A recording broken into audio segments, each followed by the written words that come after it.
Une question médicale à présent. Que faut-il penser des statines, ces médicaments utilisés par 4 millions de Français pour faire baisser leur taux de cholestérol? Plusieurs études montrent que les traitements ont des effets secondaires importants sur 75% des patients, des douleurs musculaires parfois handicapantes. Alors on fait le point avec cette enquête signée Claudine Gilbert et Georges Minangua. Depuis son infarctus, Stéphane Ricoy, 44 ans, vient régulièrement d'Eure-et-Loir consulter dans ce grand hôpital parisien. Tabac, alimentation déséquilibrée et manque d'exercice, il cumule les facteurs de risque. Grosse douleur.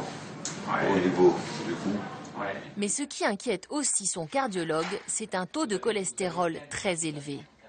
Quand ça m'est arrivé, ils m'ont trouvé du cholestérol. Avant, je ne sais pas si j'en avais, vu que je me sentais bien, donc je ne faisais pas d'analyse.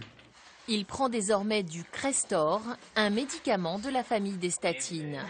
Des pilules miracles pour de nombreux médecins qui estiment que le cholestérol provoque des accidents cardiovasculaires. Chez les patients coronariens, c'est-à-dire les gens qui ont fait un infarctus ou qui ont de l'angine de poitrine, les statines non seulement diminuent le risque de refaire un accident, mais diminuent tout simplement le risque de mortalité, ou éloignent plus exactement le risque de mourir. Ça augmente l'espérance de vie de ces patients de façon tout à fait significative.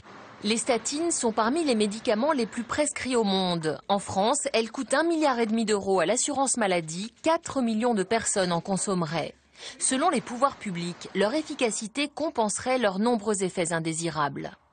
Ces médicaments ont été extrêmement scrutés sur le plan de la vigilance et des effets secondaires. Et globalement, il y a peu de médicaments qui entraînent quand même une diminution de la mortalité de 10%.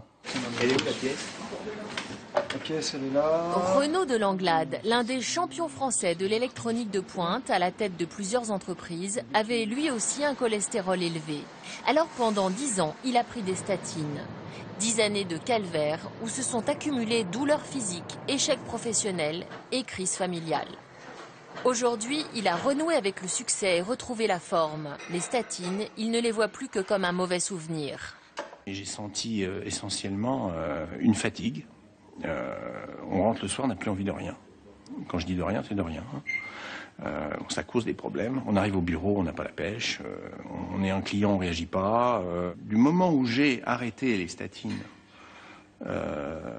alors que je n'avais pas encore repris le sport, je me sentais 10 fois mieux. 10 fois mieux. 10 fois mieux. J'avais plus d'angoisse, j'avais plus de stress, j'avais plus mal. Voilà. Je dormais et j'avais retrouvé en fait mon rythme de travail d'avant. D'avant les médicaments de 10 ans avant, voilà, d'avant les statines. Comme ses confrères, ce cardiologue chercheur au CNRS était persuadé des méfaits du cholestérol. Mais désormais, il rejette cette théorie. Selon lui, les dernières études scientifiques mieux contrôlées prouvent qu'il serait inutile, voire dangereux, de faire baisser le cholestérol par des médicaments. Sur son blog, il reçoit des centaines de témoignages de patients désorientés. Cela fait maintenant 2 mois et demi que je ne prends plus de statine. Je commence tout juste à retrouver de l'énergie. Mes muscles me font moins mal. La fonction intellectuelle récupère bien, du moins je l'espère. Mais la libido reviendra-t-elle ?